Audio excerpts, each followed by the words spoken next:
Ambassador, thank you for inviting the Security Council report to address this Arria-formula meeting. Conflict and fragility are increasing in the world. At the same time, it has become steadily harder for the Security Council to discuss new or emerging conflicts, to undertake any prevention work, and to remain attentive to settings where UN peace operations have closed. My first reflection on strengthening the PBC's role in connection with the work of the Security Council pertains to the PBC's role in peace operations transitions. Last week, SCR launched a research report on UN transitions. We have a few copies here, in case you don't have it.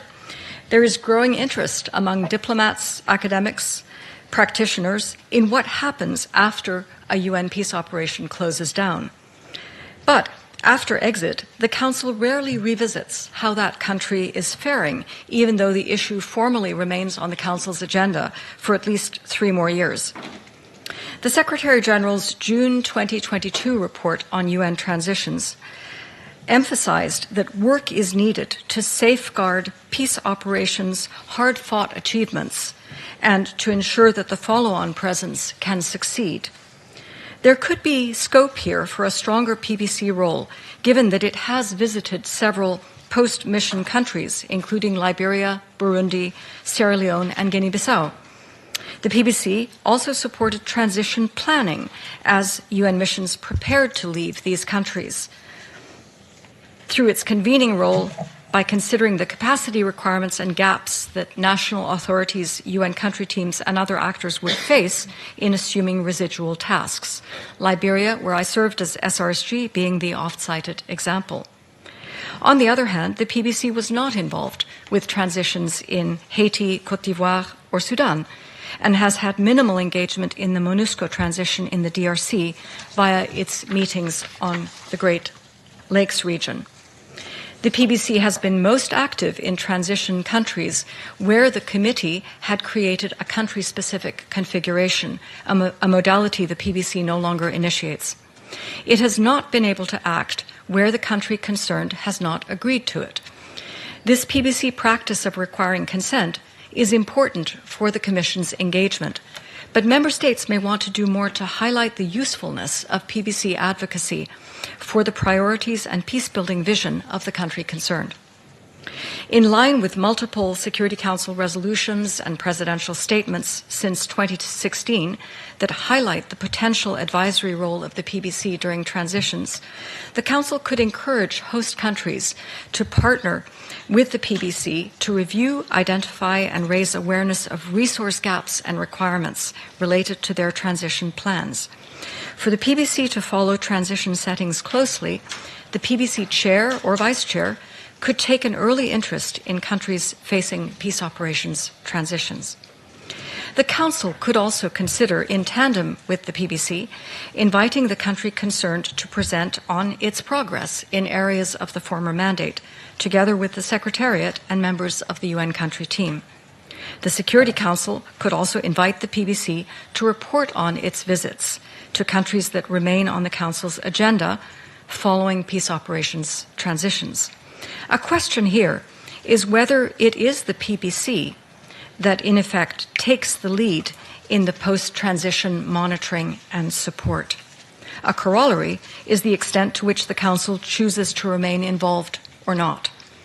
The Independent Advisory Group for the 2015 review of the peacebuilding architecture recommended that the Council be briefed once a year by the PBC on situations that could be passed on to the PBC for continued engagement after they no longer constitute a threat to international peace and security.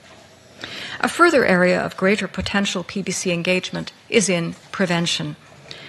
While the Council and the Secretary-General agree that prevention is essential, some Member States resist Council discussion of particular country or regional situations. The PBC, however, has discussed countries that are not on the Council's agenda, including Timor-Leste and Honduras, and visited others, including the Gambia and Mozambique. Doing so raises awareness of these countries' peace-building challenges and the support that they may need, providing political accompaniment as well as some support for resource mobilization. Finally, Ambassador, the role of the PBC informal coordinator has been useful in reviewing the Council's monthly program of work to identify opportunities for the PBC to support the Security Council's work during that month. This practice could be enhanced with even earlier planning, as the Council's consideration of an issue is usually known several months in advance, or even a year in advance in the case of mandate renewals. Any practices will have a better chance of being maintained where the Council finds added value from the PBC. An idea floated informally by some Council members reacting to their overcrowded agenda is the concept of committees of Council members taking the lead on particular issues. This is not a new form of pen-holding, but more of a division of labor. Might an idea be to broaden such informal committees, creating a broader coalition of countries that follow a particular situation, whether of emerging conflict, acute crisis, or post-conflict, allowing Council members to draw on the knowledge and support of interested PBC members. This would represent political accompaniment by both the Security Council and the PBC. In suggesting this, I'm also mindful of the reform context, in particular the limited contact that exists between the Security Council and the General Assembly, and between the Security Council and regional organizations. These are other gaps that the PBC could help fill. The Secretary-General has recommended that the Security Council and the General Assembly undertake a reflection on the future of peace operations. As far as I'm aware, there is as yet no specific background material for such a reflection. Here, too, the PBC might consider providing material to support discussion of how the PBC can bring maximum value to the Council, as well as support to countries that are not actively on the Council's agenda. Thank you.